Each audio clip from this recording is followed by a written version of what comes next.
Hello बच्चों, स्वागत है आपका YouTube कोचिंग सेंटर में। आज मैं आपके सामने हमारे जो प्रीवियस वीडियोस थे उनसे कुछ हट के सीटेट का टॉपिक लेके आई हूँ। सीटेट का ईवीएस मतलब आपको पता है कि एक तो सीटेट का पेपर होने वाला है और क्योंकि हमारे पास टाइम बहुत कम है तो मेरा पूरा का पूरा ये है मोटिव कि मैं इस एक ही वीडियो में आपका सारा सिलेबस कवर अप कर दूं। तो जैसा कि हमको पता है कि 30 मार्क्स के हमसे क्वेश्चन पुट आउट किए जाते हैं ईवीएस से, जिसमें क्या होता है कि 15 मार्क्स पेडागॉजी से होते हैं और 15 मार्क्स एनसीईआरटी से हमारी आते हैं। तो जो 15 मार्क्स एनसीईआरटी से आते हैं, मैंने उसी से रिलेटेड आज का मेरा जो ये टॉपिक है, ये जो मेरा वीडियो है वो उसी से रिलेटेड है और मेरी पूरी कोशिश यही है कि मैं इस एक वीडियो में आपका सारा जितना भी हमारा सिलेबस है वो 15 मार्क्स जितने भी टॉपिक में से आते हैं मैं सब वो कवर अप कर दूँ। तो पहले मैं आपसे रिक्वेस्ट करती हूँ कि आप प्लीज़ हमारे चैनल को लाइक करिए और सब्सक्राइब करिए।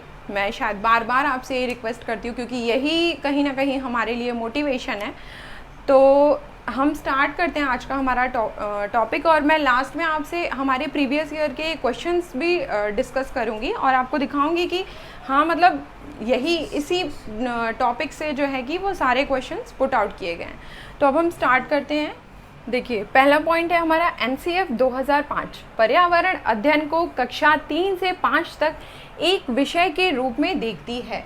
यानी कि जो हमारा ईवीएस है या हमारा जो पर्यावरण अध्ययन है वो एनसीईआरटी में कक्षा 1 और 2 में नहीं है, वो सिर्फ और सिर्फ कक्षा 3 से कक्षा 5 तक है। तो आप इससे रिलेटेड कोई भी क्वेश्चन आता है कि कक्षा 1 या 2, कक्षा 1 या 2 में बच्चे पर्यावरण अध्ययन को समझने योग्य नहीं होते हैं। उनका जो मानसिक स्तर होता है वो पर्यावरण अध्ययन को समझने योग्य नहीं होता है।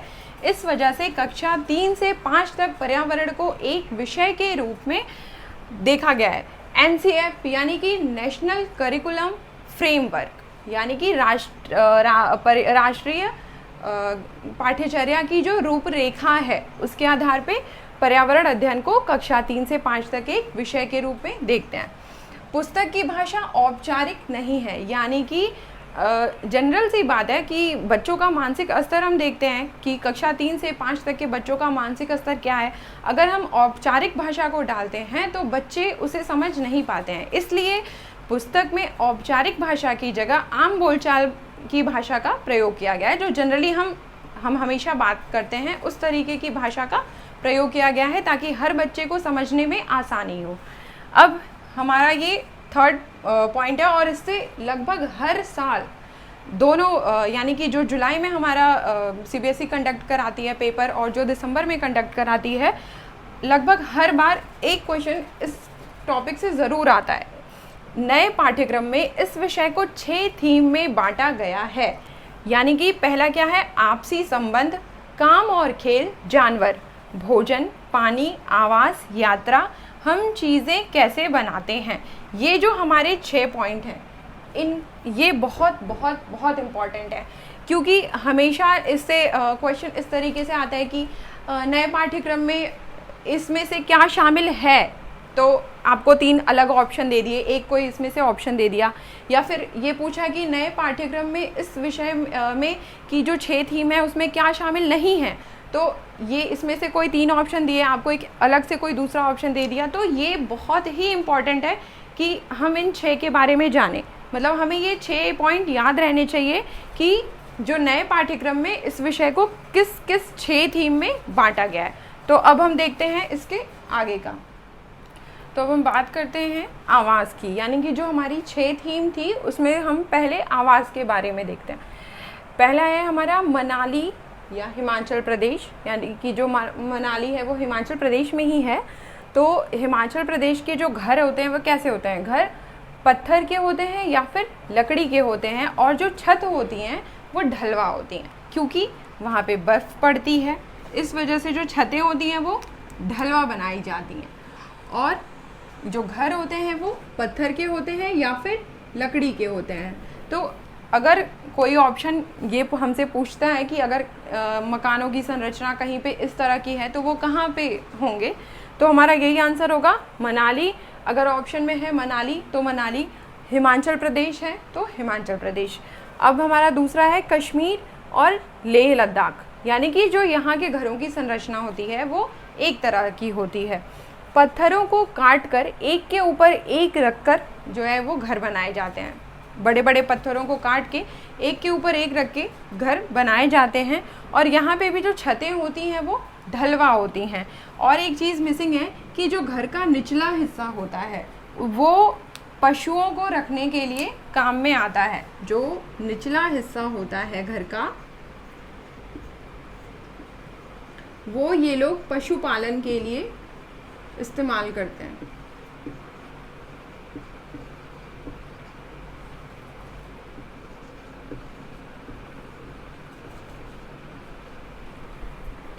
यानी कि अगर कहीं पे किसी भी क्वेश्चन में कुछ इस तरीके की विशेषता पूछी जाती है कि पत्थरों को काट कर एक के ऊपर एक रखकर जो घर बनाए जाते हैं, छतें ढलवा होती हैं, घर का निचला जो हिस्सा है वो पशुपालन के लिए इस्तेमाल किया जाता है, तो इस प्रकार के घर कहाँ की विशेषता है? कश्मीर, लेह लद्दाख। ऑप्शन में ये कोई एक ही दिया होगा, तो इसमें से ये जो हमारे पॉइंट्स हैं वो बहुत ही इम्पॉर्टेंट है। ठीक है, फिर हम आगे आते हैं राजस्थान, जो कि हमें पता है कि राजस्थान कैसा इलाका है, बहुत ही गर्म इलाका है, रेगिस्तानी इलाका है, बारिश बहुत ही कम होती है। इस वजह से जो वहाँ के घर होते हैं वो कैसे होते हैं? घरों की जो दीवारें होती हैं वो बहुत मोटी होती हैं और मिट्टी के घर बनाए जाते हैं। जो मोटी मोटी दीवारें होती हैं वो किससे बनाई जाती हैं? मिट्टी से बनाई जाती हैं। क्यों? क्योंकि वो थोड़ी ठंडक प्रदान करें। ईंट और सीमेंट और कंक्रीट से जो मकान वहाँ पे बनेंगे वो तो काफ़ी गर्म होते हैं। तो ये इस तरह के मकान कहाँ की विशेषता होते हैं? राजस्थान की। छतें कैसी होती हैं? छतें कटीली झाड़ियों से बनती हैं, ताकि कटीली झाड़ियों में क्या होगा? वाष्पन की क्रिया तो बिल्कुल नहीं होती है। मतलब ओवरऑल उनका पर्पज़ यही होता है कि इस तरह के मकान बने कि जो वहाँ के लोगों को राहत प्रदान करें, ठंडक प्रदान करें। तो इस वजह से जो घर होते हैं वो मिट्टी के बनाए जाते हैं और जो छतें होती हैं वो कटीली झाड़ियों की। ये जो मैं हाईलाइट कर रही हूँ पॉइंट्स को, ये बहुत ही इंपॉर्टेंट है। अगर आपने बस एक ये पॉइंट याद कर लिया और इसको इससे रिलेट कर लिया तो आपको पेपर सॉल्व करने में बिल्कुल भी प्रॉब्लम नहीं होगी। आपने यहाँ जैसे याद कर लिया कि कटीली झाड़ियाँ और मिट्टी के घर और बहुत मोटी दीवारें, तो कहीं पे भी पूछता है तो आप बहुत इजीली बता देंगे कि ये कहाँ का है? राजस्थान का है। इसी तरह अगला है हमारा असम। असम में क्या होता है कि बारिश बहुत ज़्यादा होती है, तो ज़्यादा जब बारिश होगी और कहीं पे अपवाह नहीं हो पाएगा पानी का, तो लोगों को हर चीज़ के लिए समस्या होगी। इस वजह से वहाँ पे जो घर होते हैं वो ज़मीन से 10 से 12 फुट ऊंचे बनाए जाते हैं। ज़मीन से 10 से 12 फुट ऊंचे, मजबूत किस पे उनको टिकाया जाता है? मजबूत बांस के खंभों पर। ये है उनका आधार, यानी कि ज़मीन से 10-12 फुट ऊंचे मजबूत बांस के खंभों पर बनाते हैं। और ये जो घर होते हैं वो अंदर भी लकड़ी के ही होते हैं। अब इससे एक और हमारा क्वेश्चन बनता है कि सबसे ज़्यादा बारिश कहाँ होती है?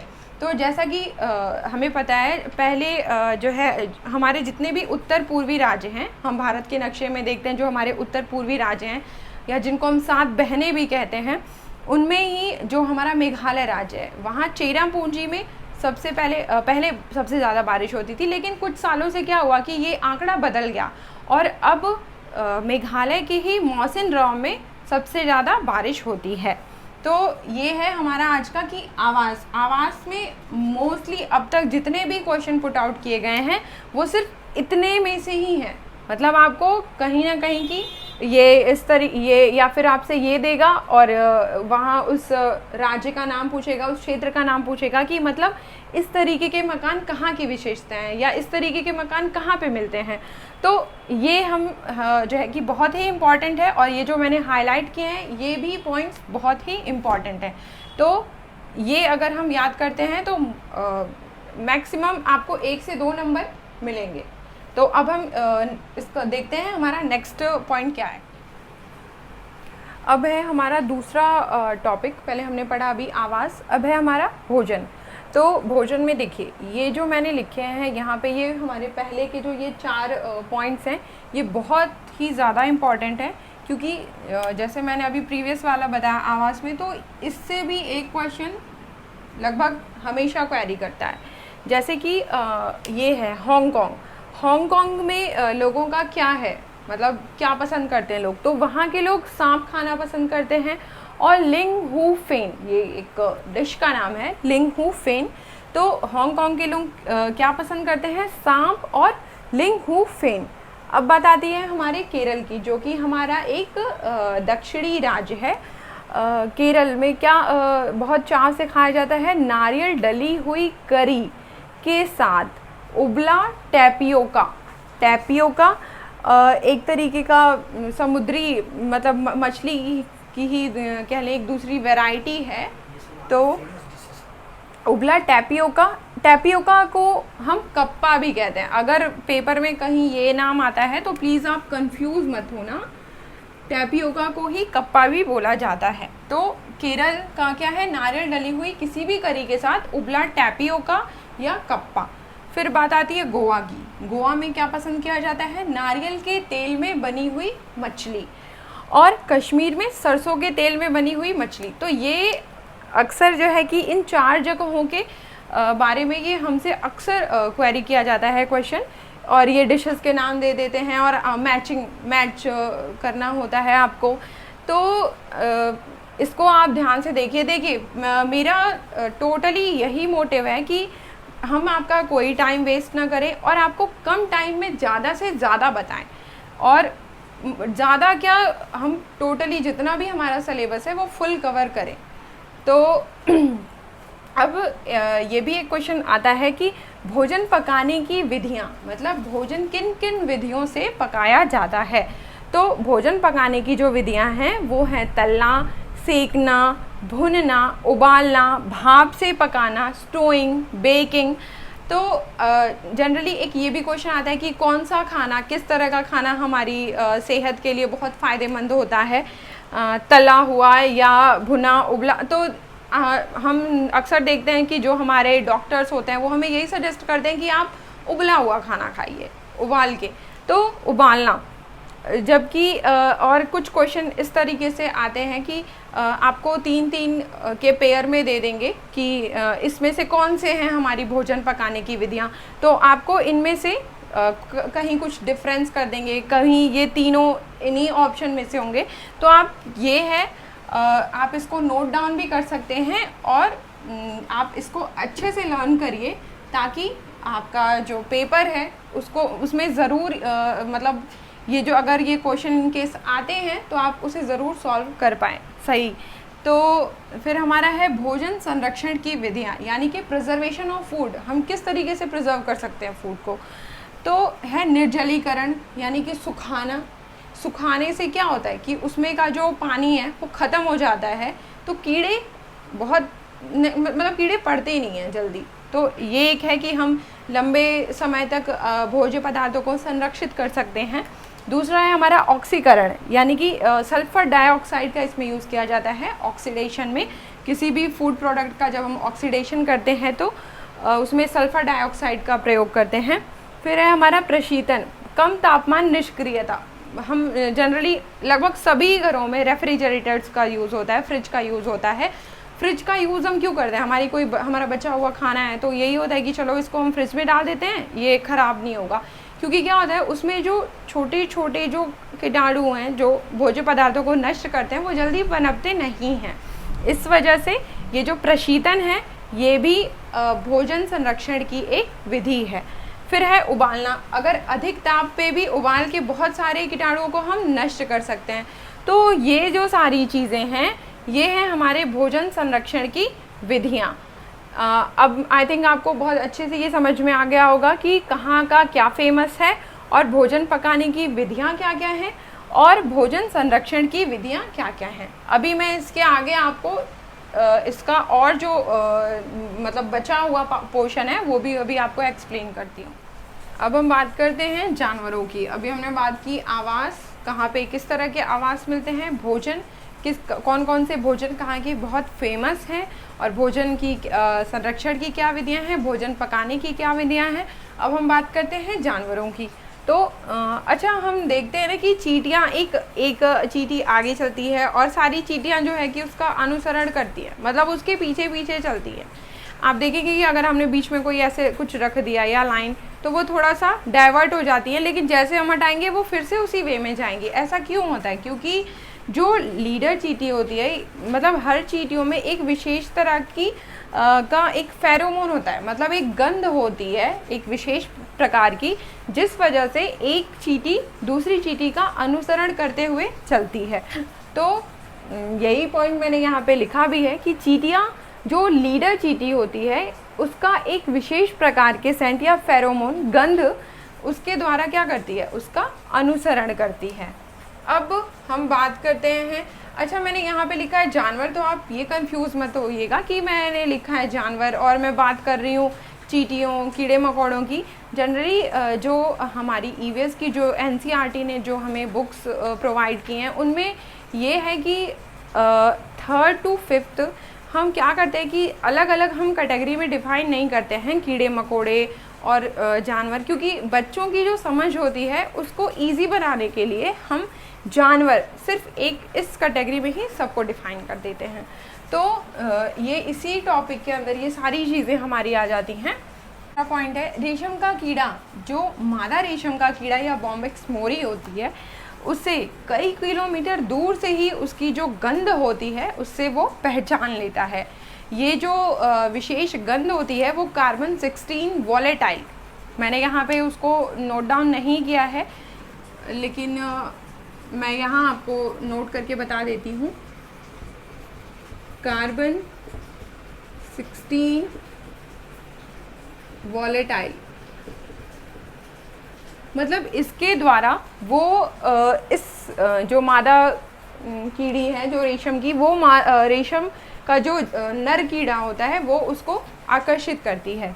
फिर है कुत्ते।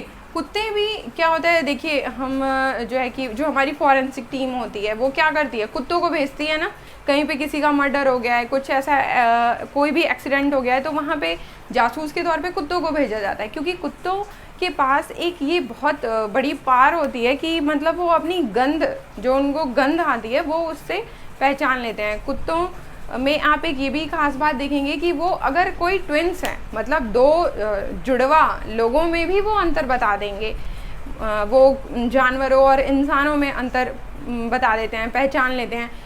कुत्तों का भी अलग अलग क्षेत्र होता है, जैसे एक कुत्ता दूसरे कुत्ते का जो मल मूत्र है उस मतलब उसकी गंध से इन्हें पता चल जाता है कि ये जो एरिया है वो दूसरे कुत्ते का है। इनका भी एरिया आपस में डिवाइड होता है, मतलब इनकी जो स्मेल पावर है वो बहुत ज़्यादा है।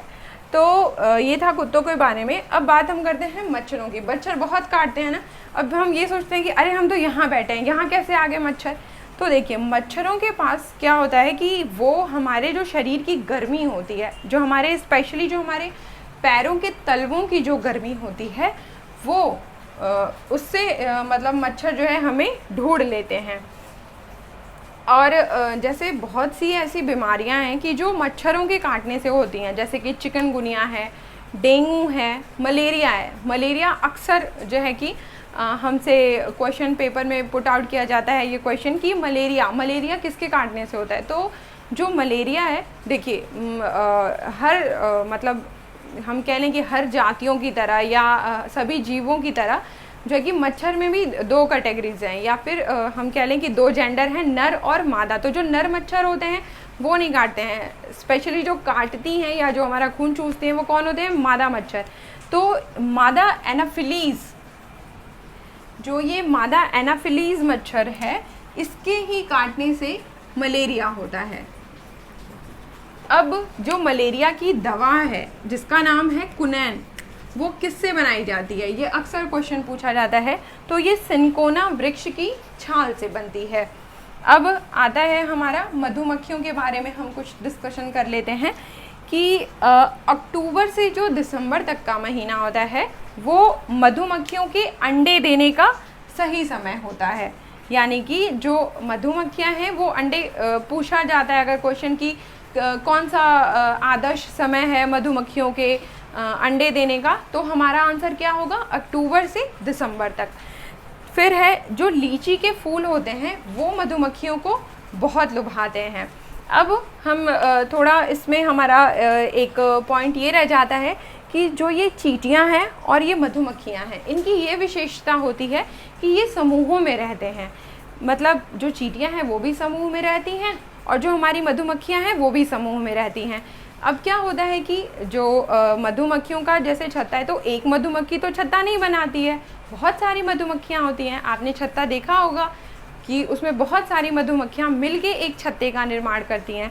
तो क्या होता है कि उसमें कुछ नर मक्खी होती हैं, एक रानी मक्खी होती है, रानी मक्खी अंडे देती है, बाकी अन्य मक्खियाँ भी होती हैं जो काम करती हैं।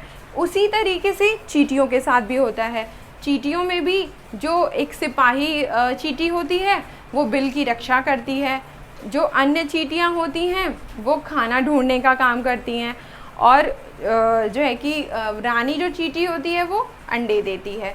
अब हमसे हमेशा एक क्वेश्चन अक्सर पूछा जाता है कि कौन कौन से मतलब कीड़े मकोड़ों के हमें ऐसे नाम दे दिए जाएंगे, और पूछते हैं कि इनमें कौन कौन से ऐसे हैं जो समूह में रहते हैं। तो हाँ, आप हमेशा ये याद रखिए कि वो कौन कौन से ऐसे कीड़े मकोड़े या जंतु हम कह लें हैं जो हमेशा समूह में रहते हैं। तो हमारे पास 4 ऐसे जो है कि कीड़े मकोड़े होते हैं, यानी कि दीमक,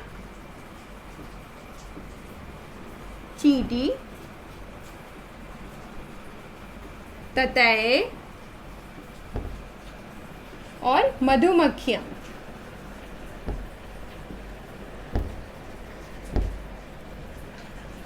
ये जो हमारे 4 इंसेक्ट्स हैं या कीड़े मकोड़े हैं, दीमक, चींटी, ततैये और मधुमक्खियाँ, तो इन चारों की ये विशेषता है कि ये समूहों में रहते हैं। ठीक है, तो मैं चाहूँगी कि आप ये मतलब हमारा ये जो मैं भी यहाँ पे जो भी कुछ नोट डाउन कर रही हूँ, आप भी इसको नोट डाउन कर लीजिए, ये क्योंकि बहुत ही इम्पॉर्टेंट है। अब हम बात करते हैं अपने नेक्स्ट पॉइंट की। अब हमारा जो नेक्स्ट पॉइंट है कि मैना झटके से अपनी गर्दन आगे पीछे करती है। ये अक्सर क्वेश्चन आता है कि कौन सा पक्षी है जो झटके से अपनी गर्दन आगे पीछे करता है। तो हमारा आंसर होगा मैना। टेलर बर्ड, टेलर बर्ड पत्ते सिलकर अपना घोंसला बनाती है। मतलब इसकी चोंच इतनी नुकीली होती है कि ये पत्तों को आपस में सिल करके और उससे घोंसला बनाती है। तो टेलर बर्ड किस लिए फेमस है? क्योंकि ये पत्ते सिल करके और अपना घोंसला बनाती है। उल्लू अपनी गर्दन पीछे तक घुमा सकता है। हम तो जनरली अपनी गर्दन यहाँ से यहाँ, लेकिन जो उल्लू होता है वो अपनी गर्दन को पूरा पीछे तक घुमा सकता है। तो ये इसकी खासियत है। फिर है कोयल। कोयल अपना घोंसला नहीं बनाती है, यानी कि कोयल जो अपने मीठे स्वर के लिए बहुत फेमस है। ये जो पक्षी होती है वो यूडाइनेमिस स्कोलोपैकस कुल की पक्षी होती है। तो जो इस कुल के पक्षी होते हैं ये उनकी स्पेशलिटी होती है कि हमें अपना घोंसला नहीं बनाना है।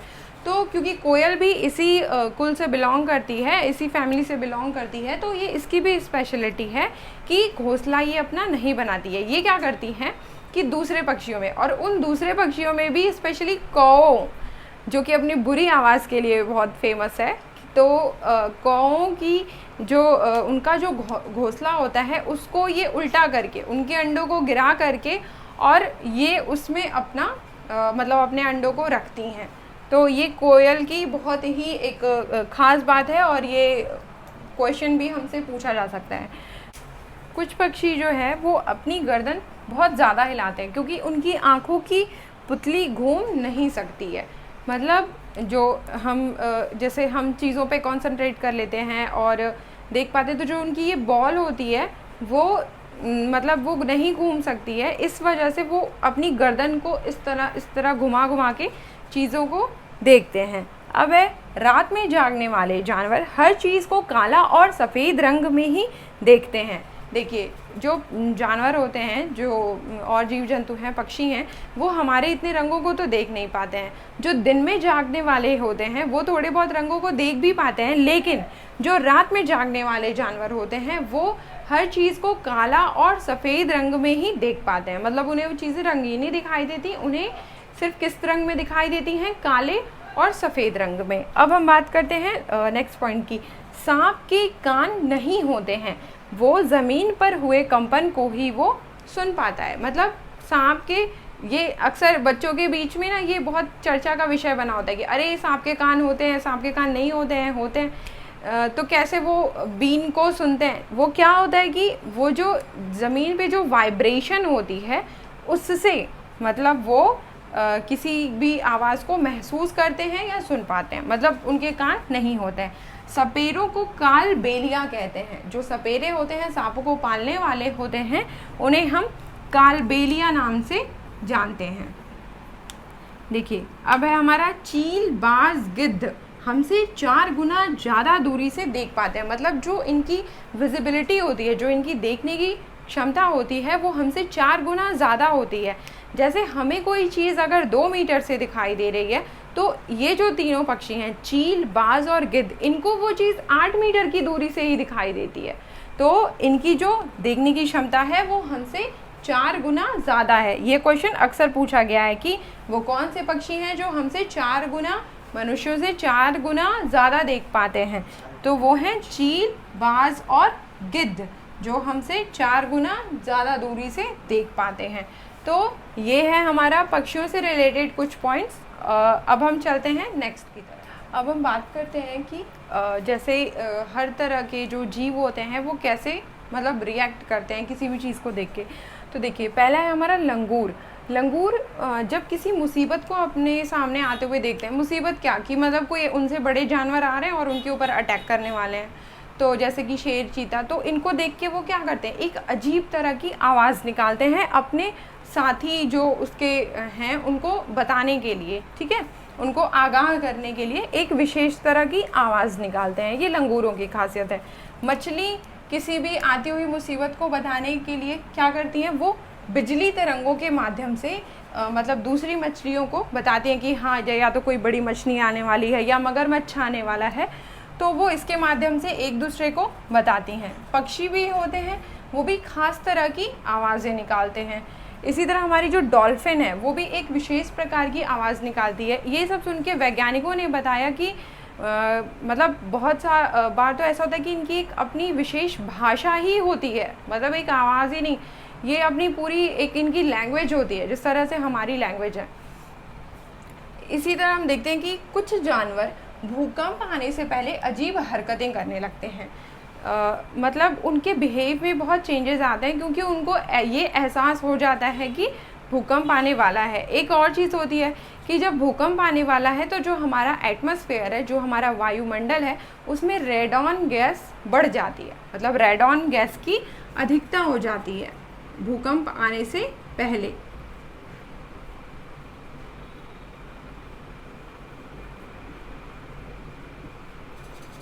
तो इससे क्या होता है, जब वो पक्षियों के अजीब व्यवहार को देखने से मतलब जो वहाँ के लोग हैं वो जान जाते हैं। ऐसा हुआ है जब दिसंबर 2004 में सुनामी आई थी, यानी कि जो हमारा हिंद महासागर है उसकी तली में भूकंप आया था। तो उसका जो एपिसेंटर था वो था सुमात्रा, या ये इफ़ेक्टेड हुआ, मतलब कि ये जो सुनामी था वो कहाँ पे इफेक्टेड था, इंडोनेशिया में। तो वहाँ के जंगलों में जो रहने वाली एक आदिम जनजाति थी, वो वहाँ के पक्षियों को देख के उन्होंने ये पहले ही एहसास लगा लिया कि सुनामी आने वाला है। तो इससे क्या हुआ कि वो वहाँ से हट गए, इससे उनके जान माल की मतलब उसका बचाव हुआ, उसकी सुरक्षा हुई। तो ये है कि कुछ जानवर भूकंप आने से पहले अजीब हरकतें करते हैं, जिससे कहीं ना कहीं वहाँ के रहने वाले जो वहाँ के लोकल लोग होते हैं उनको इसका फ़ायदा होता है। अब हम बात करते हैं कि कौन सा पशु कितने समय तक सोता है। तो देखिए जो गाय है उसका जो सोने का समय है वो 4 घंटे सोती है, अजगर का है 18 घंटे, जो जिराफ होता है वो 2 घंटे सोता है, और बिल्ली के सोने का जो समय होता है वो होता है 12 घंटे। ये बहुत ही इंपॉर्टेंट है क्योंकि इसमें कहीं ना कहीं ये सारी ही चीज़ें मैं बिल्कुल आपको बिल्कुल फैक्ट बता रही हूँ, मतलब वहीं जहाँ से क्वेश्चन उठाए जाते हैं। और देखते हैं हम आगे। छिपकली, सांप, मेढक शीत ऋतु में गायब हो जाते हैं। गायब हो जाते हैं कि मतलब विलुप्त नहीं हो जाते हैं, क्योंकि ये इनकी खासियत होती है, जो इनका रक्त होता है वो ठंडा होता है। अब जब भाई बाहर का टेम्परेचर ठंडा है तो ये उससे अनुकूलन नहीं कर पाते हैं, जो इनके पास ऐसा कुछ भी नहीं है, इनकी त्वचा में ऐसा कुछ भी नहीं है कि जो इन्हें गर्मी प्रदान करे, तो इस वजह से ये उस समय बाहर नहीं रहते हैं, ये कहीं ना कहीं किसी बिल में, चट्टानों के नीचे, मतलब इस तरीके से कहीं पे भी छुप जाते हैं। फिर जब ग्रीष्म ऋतु आती है तो ये बाहर निकल जाते हैं। भारत में 4 तरह के जहरीले सांप मिलते हैं। कौन कौन से जहरीले सांप मिलते हैं भारत में? देखिए, करैत, नाग, दुबोइया और अफाई, ये जो 4 सांपों के प्रकार हैं ये जहरीले होते हैं, यानी कि इनके काटने के बाद इंसान मर भी सकता है। अब हम ये बात करते हैं, देखिए क्या होता है कि जब सांप काटते हैं तो उनके जो 2 दांत होते हैं वो हमारे इस पे निशान बनते हैं। इसका यही उपचार होता है कि उसको उसके आगे आप बहुत तेज़ी से बांध दो ताकि वहाँ का जो ब्लड है वो आगे सर्कुलेट होकर आपकी बॉडी में ना जाए। और क्या जो इसका सीरम होता है, मतलब जो इसके उपचार के लिए जो दवाई बनाई जाती है, जो सीरम होता है वो इसके इसी जो जहर से ही बनाई जाती है। जो सांप का जहर होता है उसी जहर से उसका सीरम बनाया जाता है, उसी से सांप काटने के बाद उपचार किया जाता है। अब देखिए क्या होता है कि बहुत सारे जानवरों का शिकार किया जाता है, तो उनका शिकार करने के पीछे कुछ ना कुछ पर्पज़ होता है ना। तो देखिए हम जानवरों का शिकार किस किस का शिकार और किस पर्पज़ से करते हैं ये जान लेते हैं। हाथी के दांत, मतलब हम हाथी का जो शिकार किया जाता है वो हाथी के दांतों के लिए किया जाता है, क्योंकि जो उनके दांत होते हैं उनसे बहुत कीमती गहने और बहुत सी वस्तुएं, ऐसी घर के सजावटी सामान बनाए जाते हैं, जिस वजह से हाथी का शिकार करते हैं लोग। गैंडे की सींग, शेर, मगरमच्छ और सांप की खाल, मतलब शेर, मगरमच्छ और सांप की जो खाल होती है उसका भी कुछ ना कुछ इसी तरीके से इस्तेमाल किया जाता है।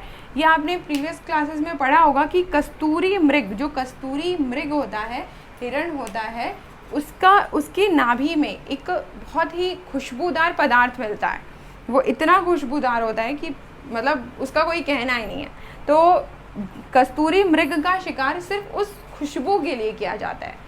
तो आपको पता ही है कि हमारे जो जानवर हैं इनको बचाने के लिए बहुत सारे अभियान और बहुत सारी परियोजनाएं चलाई गई हैं, तो उसके बारे में हम बाद में चर्चा करेंगे। अब हम चलते हैं नेक्स्ट पॉइंट की तरफ।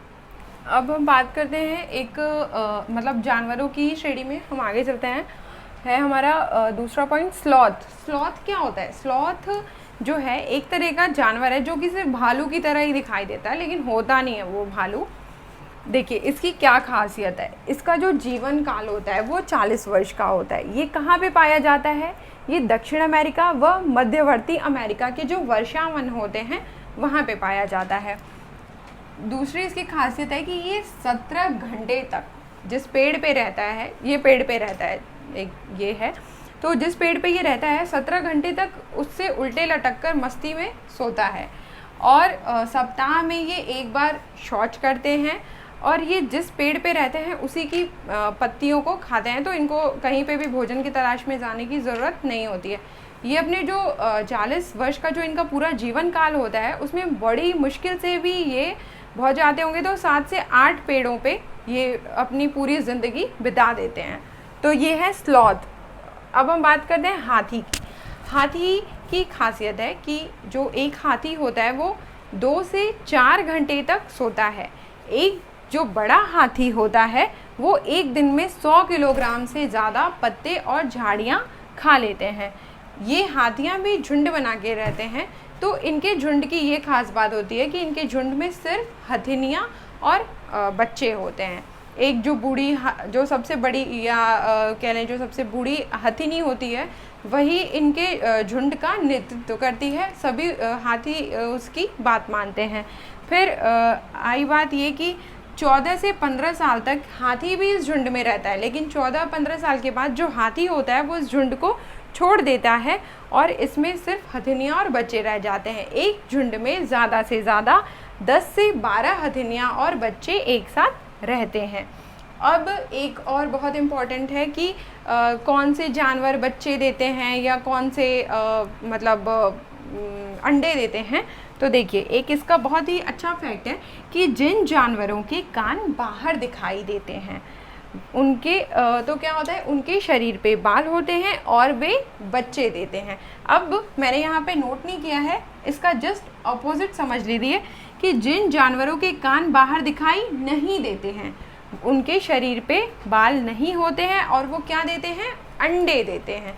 ठीक है, तो ये है मतलब कि कौन से जानवर बच्चे देते हैं और कौन से जानवर अंडे देते हैं। अब चलते हैं हम नेक्स्ट पॉइंट की तरफ। हम बात करते हैं मतलब कि किस तरह से लोग एक जैसे जो पहाड़ी इलाके हैं, एक जगह से दूसरी जगह जाने के लिए, बच्चे स्कूल जाने के लिए मतलब किन किन चीज़ों को उपयोग में लाते हैं। देखिए, राजस्थान में ऊँट गाड़ी का प्रयोग किया जाता है। ठीक है, कि ऊँट गाड़ी का प्रयोग क्यों करते हैं, क्योंकि ऊँट ही एक ऐसा पशु है जो रेगिस्तानों में चल सकता है, क्योंकि उसके जो पंजे होते हैं वो बहुत ही स्पंजी होते हैं। ठीक है, और कोई पशु जो है कि वो राजस्थान के जो रेगिस्तानी इलाके हैं उनमें नहीं चल सकते हैं, इस वजह से वहाँ पे ऊँट गाड़ी का प्रयोग किया जाता है। फेरी या वल्लम, केरल क्योंकि लगभग वो एक मतलब पानी के बीच बीच में जगहों में जाने के लिए या एक दूसरी जगहों पे जाने के लिए जो है कि फेरी या वल्लम का इस्तेमाल किया जाता है। वल्लम जो होती है लकड़ी की छोटी नाव की तरह होती है। ट्रॉली, लद्दाख, आप लोग देखते होंगे ना कि तार किस तरह से एक मोटे मोटे वायर से लोग लटक करके किसी भी चेयर टाइप होता है उसमें एक जगह से दूसरी जगह जाते हैं। तो इसी तरह से लद्दाख में जो है कि ट्रॉली का इस्तेमाल किया जाता है। बांस से बना पुल, ये कहाँ की विशेषता है, ये असम की विशेषता है। बैलगाड़ी जो कि मैदानी इलाकों में इस्तेमाल में लाई जाती है। उसी तरीके से है सीमेंट का पुल, ये भी क्या होता है, मैदानी इलाकों में ही इस्तेमाल में लाया जाता है। तो ये सारे जो हैं पॉइंट्स इसमें से भी क्वेश्चन पुट आउट किए जाते हैं। ऊँट गाड़ी राजस्थान के लिए, फेरी या वल्लम केरल के लिए, ट्रॉली लद्दाख, बांस से बना पुल असम, बैलगाड़ी मैदानी इलाकों में, सीमेंट का पुल ये भी मैदानी इलाकों में। अब हम बात करते हैं कि अक्सर क्वेश्चन आता है कि पेट्रोलियम, खनिज तेल से हमें क्या क्या मिलता है। जो ज़मीन से जो डायरेक्टली तेल निकाला जाता है वो बहुत ही गाढ़ा गंदा होता है, उसको क्या किया जाता है, फिर जो तेल शोधनशालाएँ होती हैं, जो हमारी रिफाइनरीज होती हैं, उसमें उस क्रूड ऑयल मतलब जो डायरेक्ट जो ऑयल निकाला जाता है उसको हम क्रूड ऑयल बोलते हैं, खनिज तेल बोलते हैं। तो उसको हम रिफाइनरी मतलब रिफाइनरीज में भेजा जाता है उसको रिफ़ाइन करने के लिए। जब पेट्रोलियम को रिफ़ाइन किया जाता है तो इसमें से बहुत सारी चीज़ें निकलती हैं, जैसे कि कोलतार का यूज़ हम देखते हैं, काला काला एक चिपचिपा सा पदार्थ होता है जो सड़क बनाने में इस्तेमाल किया जाता है। ठीक है, इसी को एस्फाल्ट बोलते हैं। फिर है हमारा ग्रीस एक लुब्रिकेंट की तरह हम यूज़ करते हैं। फिर आता है गैसोलीन, डीजल, केरोसिन। ये आपको पता ही है कि बिना डीजल के कोई भी हम जो है कि मतलब आवागमन हमारा नहीं हो सकता है, कोई भी वाहन नहीं चल सकता है, इसकी ज़रूरत होती है। केरोसिन क्या है, हमारा मिट्टी का तेल, घरों में यूज़ होता है या फिर इंजन, बहुत सारी चीज़ों के लिए मिट्टी का तेल केरोसिन का यूज़ किया जाता है। फिर है हमारा पैराफिन मोम का यूज़ पैकेजिंग के लिए किया जाता है, मतलब बड़े बड़े ब्लॉक्स को एक जगह से दूसरे जगह भेजने के लिए पैराफिन मोम का ये वैक्स होता है उसका इस्तेमाल किया जाता है। फिर है पेट्रो रसायन या पेट्रोकेमिकल्स, इसमें से बहुत सारे इस तरह के केमिकल्स भी निकलते हैं। तो ये है हमारा पेट्रोलियम और या क्रूड ऑयल से हमें कौन कौन से पदार्थ मिलते हैं। फिर है हमारा एक चैप्टर है ईवीएस में कि जिसमें हमें बताया गया गोलकोंडा कहाँ पे है। गोलकोंडा का किला ये हैदराबाद आंध्र प्रदेश में है। इसको किन्होंने बनवाया था, इसे काकतीय राजवंशों के द्वारा बनवाया गया है और लास्ट में इसमें आई थिंक औरंगजेब ने शासन किया है।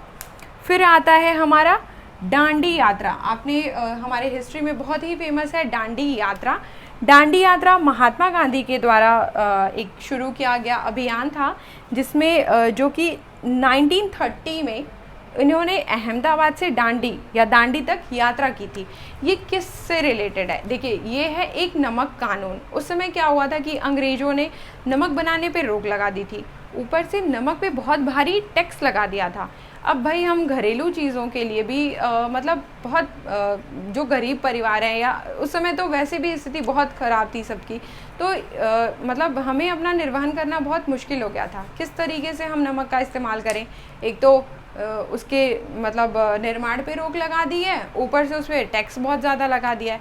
तो जो है कि महात्मा गांधी ने और लोगों को अपने साथ लेके इसका बहुत भारी विरोध किया, और ये था कि जो चीज़ें, जो संसाधन हमारे पास हैं उनका हम क्यों नहीं उपयोग कर सकते हैं, एटलीस्ट उनका तो हम उपयोग कर सकते हैं। तो इसके लिए उन्होंने पैदल यात्रा की थी अहमदाबाद से दांडी तक। जो ये अहमदाबाद है ये कहाँ पर है, गुजरात में है। इससे रिलेटेड एक क्वेश्चन पूछा गया था कि जो दांडी यात्रा थी वो किस राज्य से संबंधित है, तो मतलब मैं आपको बता दूं कि ये गुजरात राज्य में है। फिर इसमें क्या किया इन्होंने कि वहाँ पे जाके क्यारियाँ बनाई। अब एक है ये क्वेश्चन कि किस तरह से नमक बनता है। देखिए, समुद्र का जो जल होता है बहुत खारा होता है, उसमें बहुत सारे पदार्थ मिलते हैं, उसमें नमक भी काफ़ी मात्रा में मिलता है। क्या किया जाता है कि जो उतले क्षेत्र होते हैं वहाँ पे क्यारियाँ बना दी जाती हैं। उन क्यारियों में जब समुद्र का पानी आ जाता है तो क्यारियों बना के उनको रोक देते हैं। फिर बड़े विस्तारित क्षेत्र में वो पानी होता है तो सूर्य की किरणों से उसका वाष्पीकरण हो जाता है। तो जब वाष्पीकरण होता है तो जो पानी है वो सूख जाता है और जो नमक है वो उसमें शेष बचता है। फिर उस नमक को ही निकाल के उसका शोधन कर लिया जाता है। अब हम बात करते हैं नेक्स्ट पॉइंट की। अभी हमने बात की कि कैसे समुद्रों से नमक बनता है और समुद्र का पानी कितना खारा होता है। देखिए, ये जो मृत सागर है यानी कि डेड सी, जो इज़राइल और जॉर्डन के बीच में है, ये हमारे विश्व का सबसे बड़ा नमकीन सागर है। यानी कि इसमें नमक इतना ज़्यादा मिलता है कि सॉरी 1 लीटर पानी में 300 ग्राम तक नमक होता है। इसमें हम तैरेंगे तो ऐसा लगता है कि हम पानी के ऊपर लेटे हुए हैं, मतलब इतना ज़्यादा खारा है।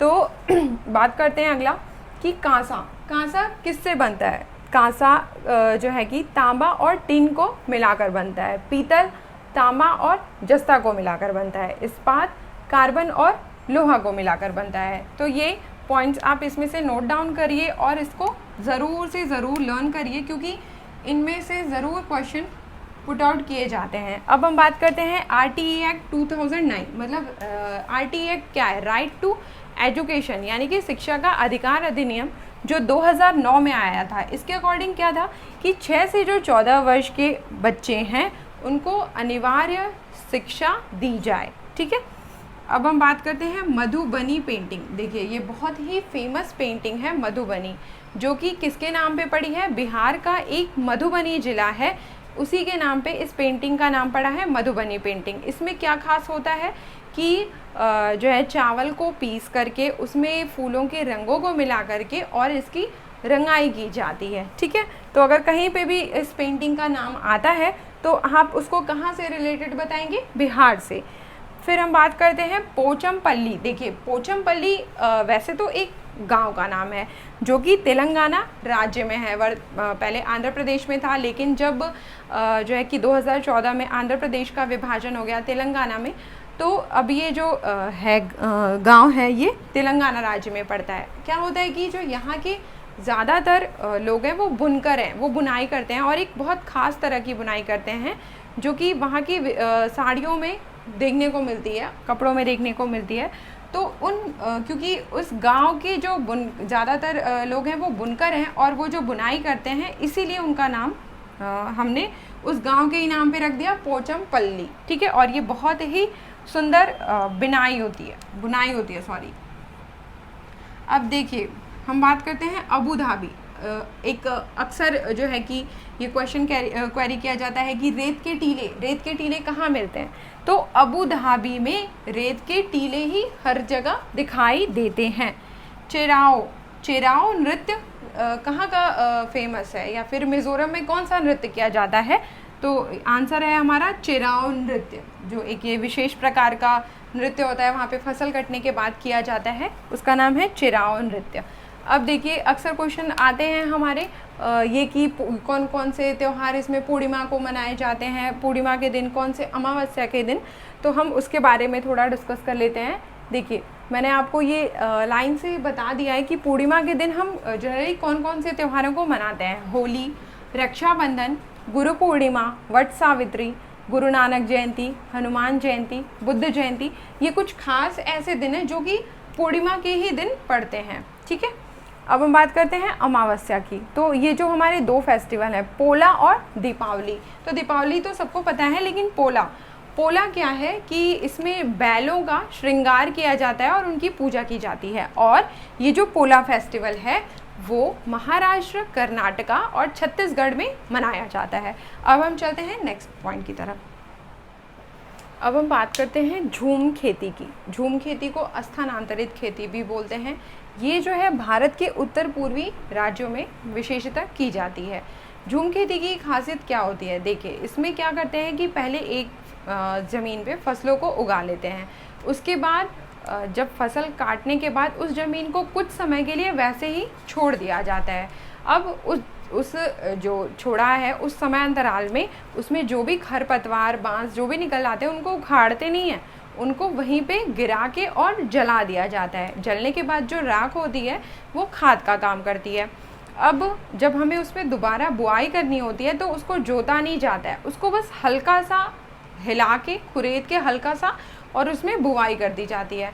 फिर जो थोड़े बहुत घास पात निकलते हैं उनको वैसे ही छोड़ दिया जाता है। तो ये है झूम खेती की खास बात। अब इसी से रिलेटेड इसमें क्वेश्चन आते हैं कि मतलब किस तरह से उनके बीजों मतलब जो वहाँ पे उगते हैं खरपतवार उनको उखाड़ दिया जाता है? नहीं, मैंने अभी आपको बताया उनको उखाड़ा नहीं जाता है, उनको वहीं पे गिरा के और जला दिया जाता है। ठीक है, अब हम बात करते हैं नेक्स्ट पॉइंट की, पश्मीना ऊन।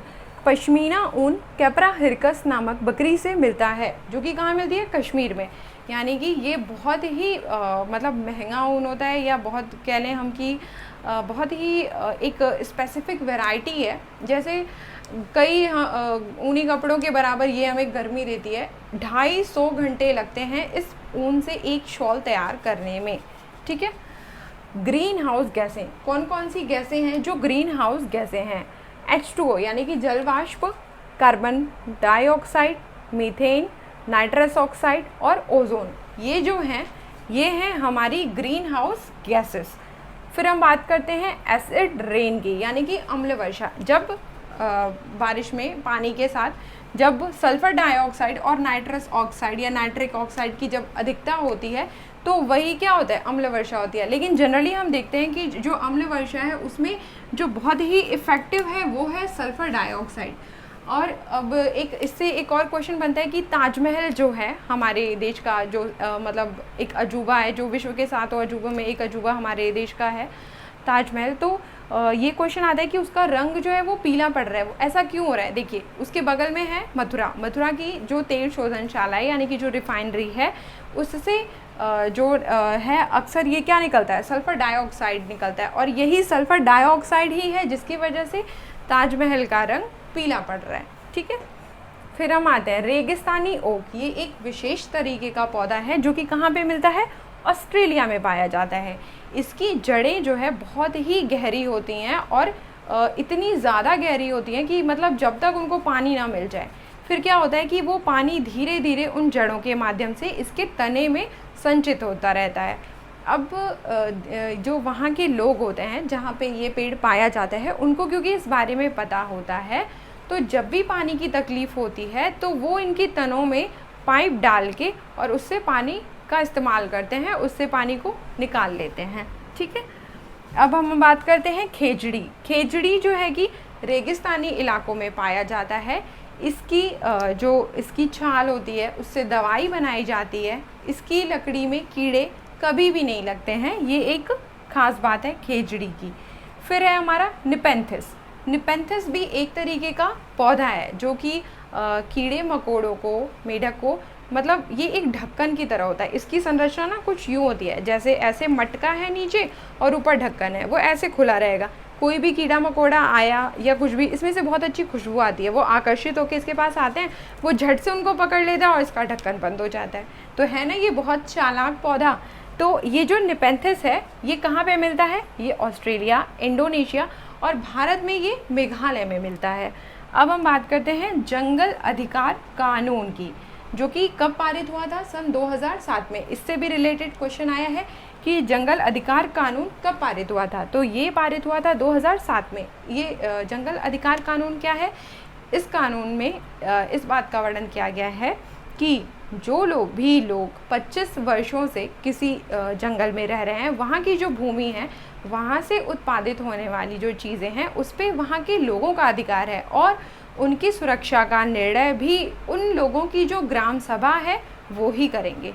ठीक है, तो ये है जंगल अधिकार कानून। अब हम बात करते हैं एमडीएम या मिड डे मील।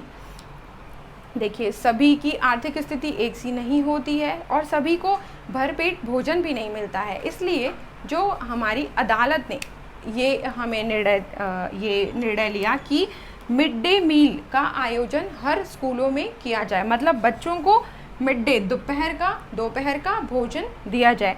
इसकी शुरुआत कहाँ से हुई थी? इसकी शुरुआत 15 अगस्त 1995 को तमिलनाडु से इसकी शुरुआत हुई है।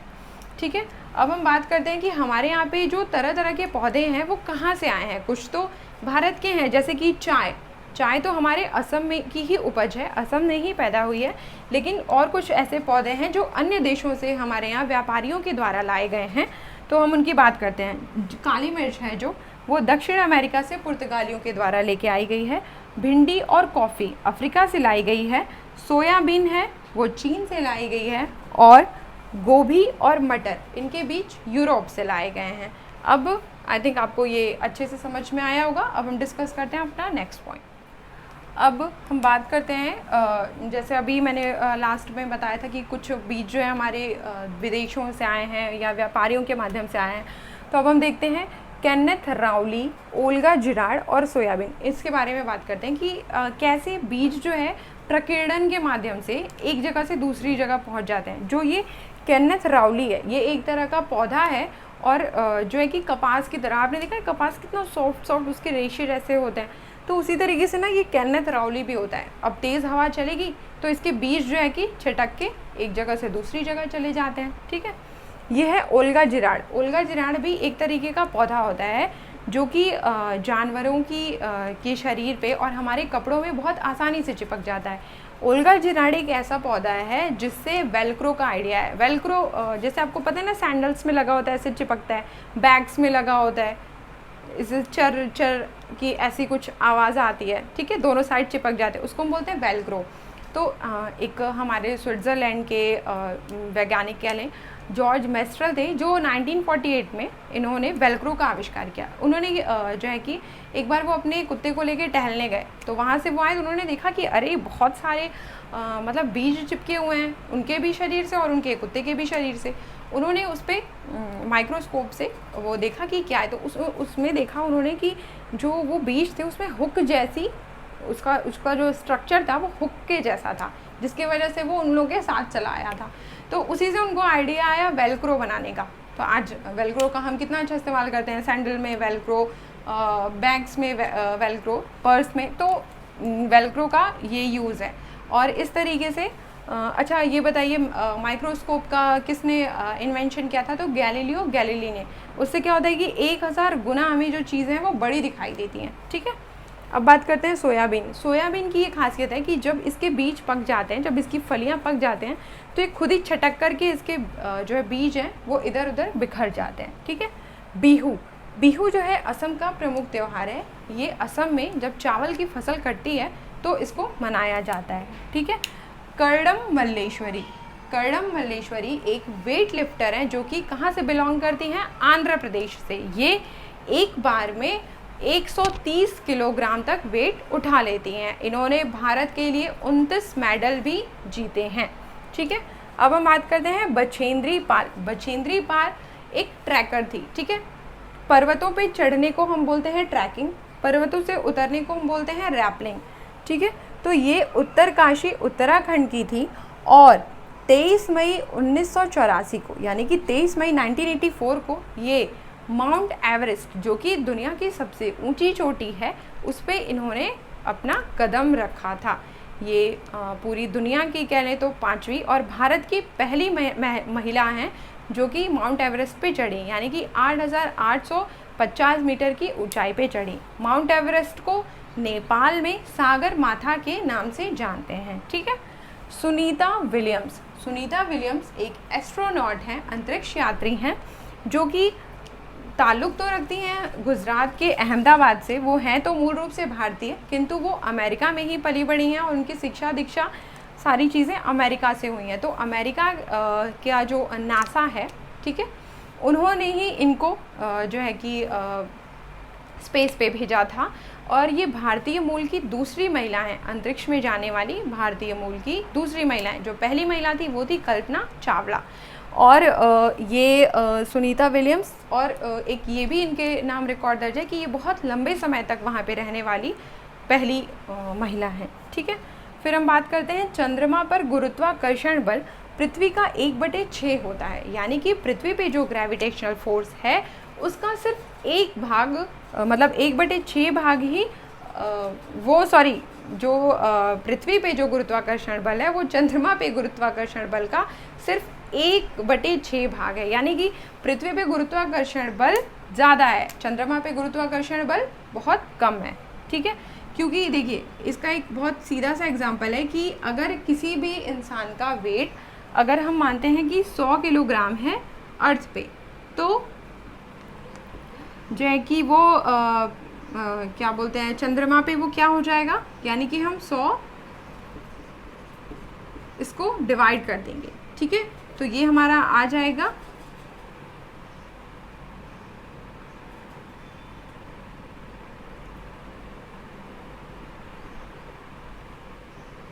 16.6। ठीक है, यानी कि जिसका वेट अर्थ पे 100 किलोग्राम है, चंद्रमा पे उसका वेट जाके क्या हो जाएगा 16.6 किलोग्राम। ठीक, अब फिर हमारा नेक्स्ट पॉइंट है काला हांडी, जो उड़ीसा में मतलब है एक ज़िला है, वो चावल की फसल के लिए विख्यात है। ठीक, जो काला हांडी ज़िला है उड़ीसा का वो चावल की फसल के लिए विख्यात है। तो ये है हमारा आज का पूरा टॉपिक, और अब हम थोड़ा सा पेपर का डिस्कशन कर लेते हैं।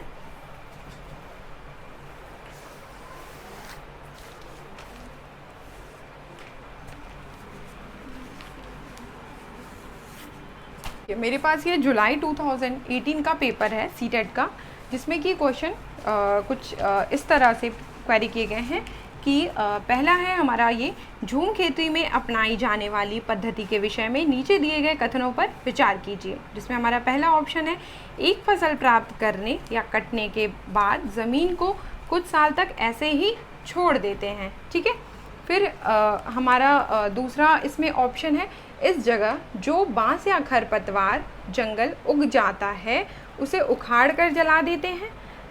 अब ये बताइए, पहला ऑप्शन एक फसल प्राप्त करने के बाद ज़मीन को कुछ साल तक ऐसे ही छोड़ देते हैं, यानी कि ये बिल्कुल सही है। ठीक है, इस जगह जो बांस या खरपतवार उगाता है उसे उखाड़ कर जला देते हैं, मैंने आपको बताया कि नहीं, हम इसे उखाड़ते नहीं हैं, हम इसे वहीं पे गिरा के और जला देते हैं। फिर तीसरा हमारा ऑप्शन है खरपतवार जंगल आदि को जलाने पर प्राप्त राख को खाद की तरह काम में लाते हैं, मतलब इसमें दे दिया है जंगल। ठीक है, खरपतवार मतलब जंगल तो नहीं होता है, खरपतवार मतलब जो एक्स्ट्रा घास फूस निकल जाती है उस ज़मीन में, उसकी बात करते हैं। जब इस ज़मीन में खेती की बारी आती है तो बीज छिड़कने से पहले इसे गहरा जोता जाता है। मैंने आपको बताया कि इसकी हम गहरी जुताई नहीं करते हैं, हम इसको बस हल्का सा खुरेदते हैं और बीजों की बुआई करते हैं। अब इसमें हमसे पूछा है कि सही कथन है ए और डी, जो कि बिल्कुल सही नहीं है, केवल ए, केवल डी, बी और सी। तो हम देखते हैं कि इसमें सिर्फ हमारा एक ही कथन सही है, एक फसल प्राप्त करने के बाद ज़मीन को कुछ साल तक ऐसे ही छोड़ देते हैं। ठीक है, अब हम आते हैं नेक्स्ट क्वेश्चन की तरफ। किसी पर्वतीय क्षेत्र में प्रेक्षण करने पर यह पाया गया कि लोगों ने अपने घर पत्थर, मिट्टी, लकड़ी और चूने से बनाए हैं। यह घर 2 मंजिलें हैं, नीचे की मंजिल पर जानवरों को रखते हैं तथा ज़रूरत का सामान भी इकट्ठा करके रखते हैं। वह स्वयं पहली मंजिल पर रहते हैं। सभी घरों की छतें समतल हैं तथा इन्हें पेड़ों के मोटे तनों से बनाया गया है। यह पर्वतीय क्षेत्र नीचे दिए गए किस प्रदेश का भाग है? देखिए, मैंने आपको बताया था कि जो लेह लद्दाख या कश्मीर में जो मकान बनते हैं वो पत्थर, मिट्टी और लकड़ी से बनते हैं, और उनमें मैंने एक ख़ास बात ये बताई थी कि जो नीचे का भाग होता है, जो नीचे का हिस्सा होता है, वो पशुपालन के लिए जो है जानवरों के लिए स्पेशली रख देते हैं। तो इसका आंसर होगा जम्मू और कश्मीर। ठीक है, अब चलते हैं हम नेक्स्ट क्वेश्चन की तरफ। आदिवासी हजारों साल पहले से कांसे की चीज़ें बनाते हैं। आज भी हमारे घरों में कांसे का उपयोग होता है। कांसे के विषय में निम्नलिखित में से सबसे सही कथन चुनिए।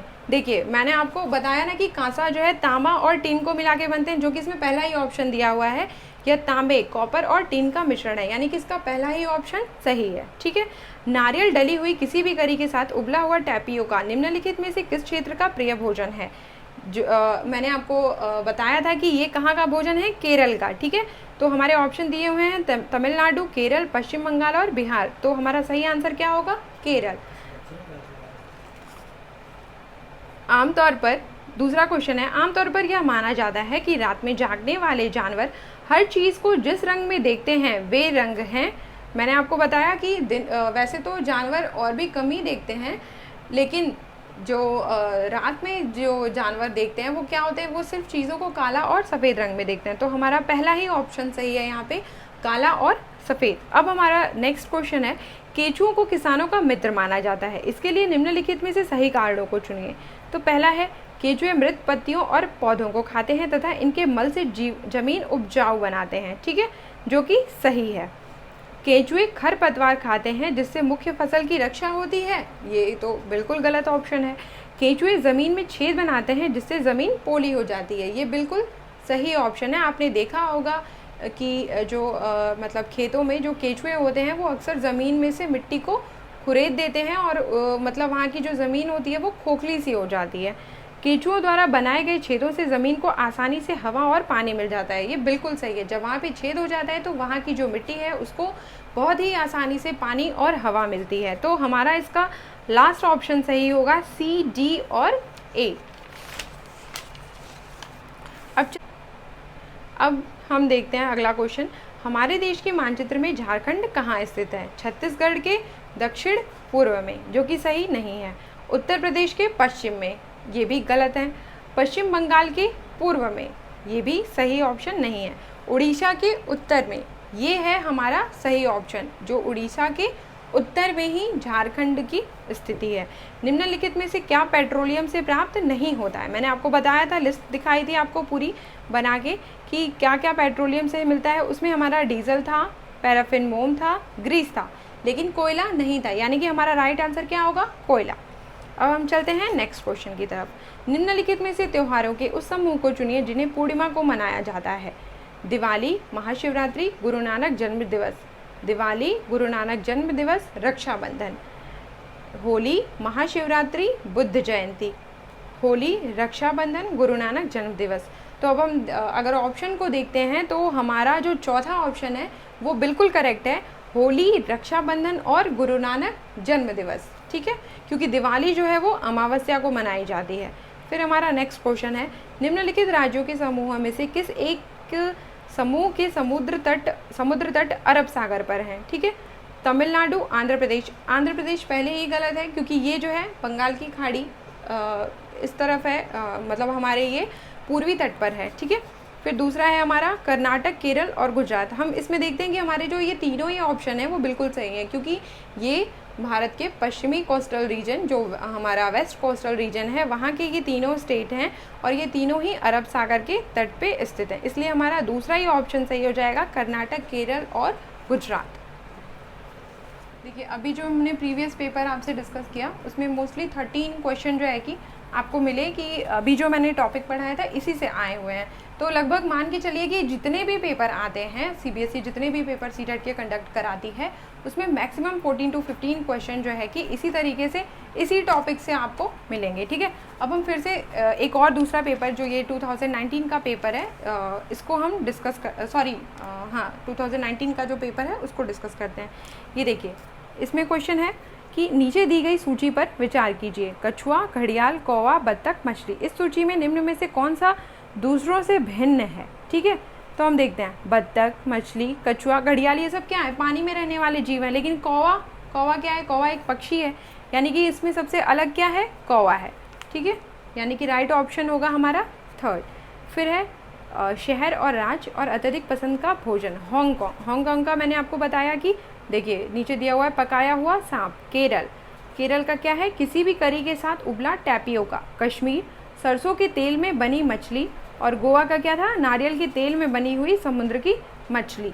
तो इस तरीके से अगर हम मिलाएं तो हम देखते हैं कि ए का हमारा 5th ऑप्शन सही है, बी का हमारा 1st ऑप्शन सही है, सी का 2nd ऑप्शन सही है और डी का 3rd ऑप्शन, यानी कि हमारा जो इसमें भी 3rd ऑप्शन जो दिया हुआ है वो सही है।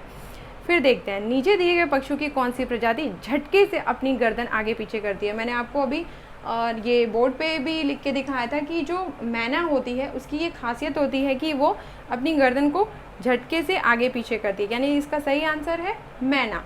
ठीक है, अब हम चलते हैं नेक्स्ट क्वेश्चन की तरफ।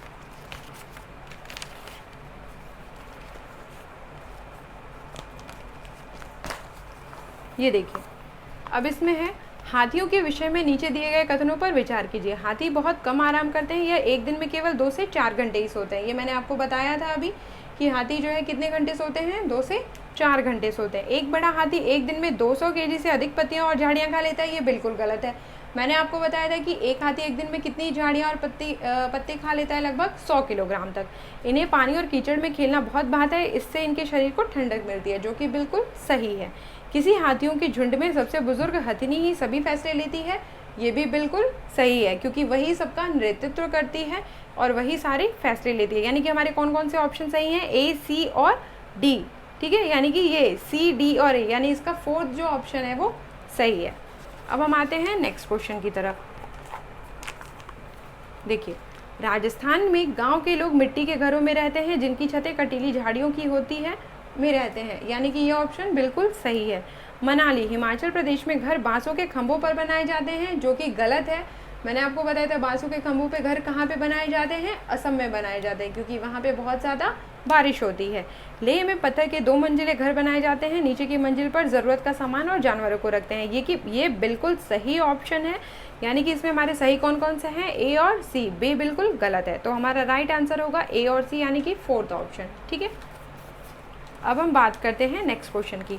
रेगिस्तानी ओक नाम का एक पेड़ है जो पाया जाता है। मैंने बताया आपको कि रेगिस्तानी ओक कहाँ मिलता है, ऑस्ट्रेलिया में, यानी कि हमारा 3rd ऑप्शन सही है। ठीक, अब हम बात करते हैं नेक्स्ट क्वेश्चन। निम्नलिखित में कौन अंतर्राष्ट्रीय ख्याति प्राप्त वेट लिफ्टर है। मैंने अभी देखिए बोर्ड पे लिखा भी हुआ है कि कर्णम मल्लेश्वरी। ठीक है, पहला ही ऑप्शन बिल्कुल सही है। फिर नेक्स्ट क्वेश्चन में आते हैं, नीचे दिया गया कौन सा एक समूह जड़ों का है। ठीक है, तो जड़ कौन होते हैं, गाजर, चुकंदर, मूली, ये क्या है, हमारे जड़ हैं। अब हम बात करते हैं, देखिए नेक्स्ट क्वेश्चन है, निपेंथिस वह पौधा जो शिकार करता है के विषय में नीचे दिए गए कथनों पर विचार कीजिए। यह पौधा ऑस्ट्रेलिया, इंडोनेशिया और भारत में मेघालय में पाया जाता है, ये बिल्कुल सही है। इसका आकार घड़े जैसा होता है और इसका मुंह एक पत्ती से ढका होता है, ये भी बिल्कुल सही है। यह केवल छोटे कीड़े मकोड़ों को फंसाकर उनका शिकार कर सकता है, नहीं, ये बिल्कुल गलत है। मैंने आपको बताया ये मेढक को भी पकड़ सकता है। यह छोटे कीड़े मकोड़ों को खींचने के लिए मुंह का आवाज़ निकालता है, जो इसमें फंस जाते हैं और बाहर नहीं निकल पाते हैं। ये भी ये तो ऑप्शन सही नहीं है, क्योंकि इसमें से मतलब आवाज़ नहीं, इसमें बहुत अच्छी खुशबू आती है। तो यानी कि हमारे कौन से ऑप्शन सही हैं, ए और बी, यानी कि 2nd ऑप्शन, केवल ए और बी सही है। ठीक, अब हम चलते हैं नेक्स्ट क्वेश्चन। भारत की आज़ादी से पहले महात्मा गांधी ने जिस दांडी के समुद्र तट तक अपनी प्रसिद्ध यात्रा की थी, वह भारत के नीचे दिए गए किस राज्य में स्थित है, वो कहाँ पे स्थित है, गुजरात में। मैंने आपको बताया कि अहमदाबाद से दांडी तक यात्रा की थी, और अहमदाबाद कहाँ है, गुजरात में है। उच्च ज्वर, तेज बुखार के साथ कपकपी, जिसका उपचार सिंकोना पेड़ की छाल से किया जा सकता है, वह मैंने बताया था कि किस रोग की दवा जो है कि कुनैन से प्राप्त की जाती है, और कुनैन जो है सिंकोना वृक्ष से मिलता है। वो कौन सा रोग था, मलेरिया, यानी कि हमारा सही ऑप्शन है मलेरिया, 3rd ऑप्शन सही है। अब हम चलते हैं नेक्स्ट क्वेश्चन की तरफ। देखिए, चिराव नाच कहाँ के लोग करते हैं। मैंने अभी बताया था कि चिराव नाच कहाँ का फेमस डांस फॉर्म है, मिज़ोरम का। वहाँ पे फसल कटने के उपलक्ष्य में चिराव नृत्य किया जाता है। अब हम चलते हैं नेक्स्ट क्वेश्चन की तरफ। तमिलनाडु के निकटवर्ती राज्य हैं आंध्र प्रदेश, केरल, कर्नाटक। आंध्र प्रदेश, उड़ीसा, कर्नाटक, जो कि गलत है। उड़ीसा काफ़ी उससे ऊपर, यानी कि पूर्व की तरफ है, सॉरी उत्तर की तरफ है। 3rd ऑप्शन है केरल, आंध्र प्रदेश, महाराष्ट्र, ये भी गलत है। फिर हमारा 4th ऑप्शन है कर्नाटक, छत्तीसगढ़, केरल, ये भी गलत है, यानी कि हमारा पहला ऑप्शन सही है, आंध्र प्रदेश, केरल और कर्नाटक। अब देखिए हमारा नेक्स्ट क्वेश्चन है कि निम्नलिखित में से कौन सा पर्यावरण अध्ययन पाठ्यक्रम के सुझावित प्रकरणों का उप प्रकरण है। तो उप प्रकरण है जानवर, ठीक है।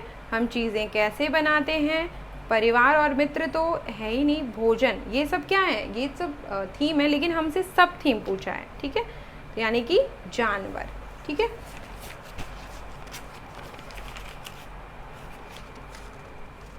तो ये था हमारा पेपर। मैंने आपसे 2 इयर्स का पेपर भी डिस्कस किया और आपको दिखाया कि किस तरीके से इसी सिलेबस से हमसे क्वेश्चन पुट आउट किए जाते हैं। तो आई होप कि आप सबको ये बहुत अच्छे से समझ में आया हो।